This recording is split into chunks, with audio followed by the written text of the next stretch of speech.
আইপিএলে শুধু মুস্তাফিজ দল পেলেও এবার পিএসএলে দেখা যাবে বাংলাদেশের একাধিক তারকাকে। নতুন নিয়মে দল পেতে পারেন একাধিক টাইগার ক্রিকেটার। বিশেষ করে লাহোরে থাকতে পারেন রিশাদ হোসেন, সাইফ, লিটনরাও আছে বেশ কিছু ফ্র্যাঞ্চাইজির চাহিদার মাঝে। পিএসএল এর নতুন নিয়ম এবং দল পাওয়ার সম্ভাবনায় থাকা টাইগার ক্রিকেটারদের নিয়ে বিস্তারিত জানবো রিপোর্ট।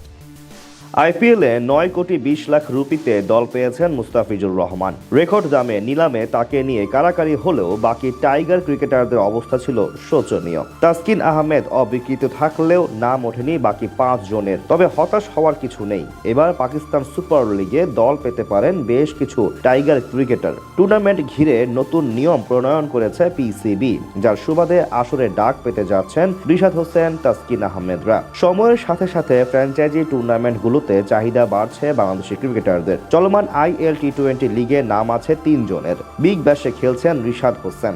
এছাড়া কিছুদিন আগে আবুধাবি টি10 লিগে খেলে এসেছেন সাইফ হাসান ও তাসকিন আহমেদ। তেমনি এবার পাকিস্তান সুপার লিগে দেখা যেতে পারে কয়েকজনকে।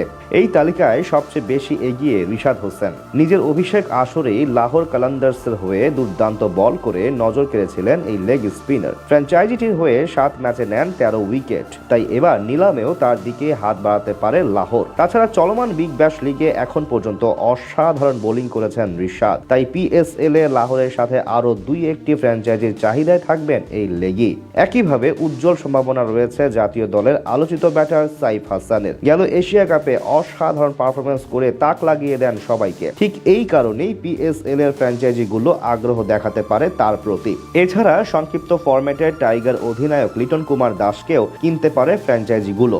গতবার করাচি কিংসের হয়ে খেলতে গেলেও ইনজুরি নিয়ে আবারও দেশে ফিরে আসেন এই উইকেট কিপার ব্যাটার। এছাড়া তাসকিন আহমেদ, নাহিদ রানা ও তাওহিদ হৃদয়রাও সুযোগ পেতে পারেন পিএসএল এ। কেননা এবার টুর্নামেন্টটিতে বাড়ছে দল সংখ্যা। 6 দলের পরিবর্তে 8 ফ্র্যাঞ্চাইজি নিয়ে মাঠে গড়াবে 2026 পাকিস্তান সুপার লিগ। 8 দল নিয়ে টুর্নামেন্ট শুরু হবে আগামী বছরের 26শে মার্চ। 3 মে হবে টুর্নামেন্টের মেগা ফাইনাল।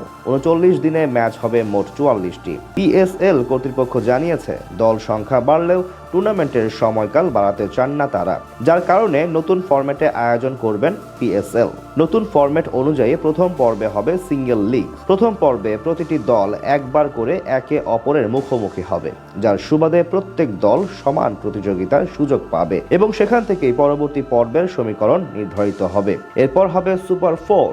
8টি দলকে 2 গ্রুপে ভাগ করা হবে। প্রত্যেক দল খেলবে 3টি করে ম্যাচ। এই পর্বে হবে মোট 12টি ম্যাচ। এখান থেকে নির্ধারিত হবে প্লে অফে উঠবে কারা। আগের সংস্করণগুলোর মতো এবারও 4টি প্লে অফ ম্যাচের মাধ্যমে চ্যাম্পিয়ন নির্ধারণ করা হবে, যার মধ্যে থাকবে ফাইনাল।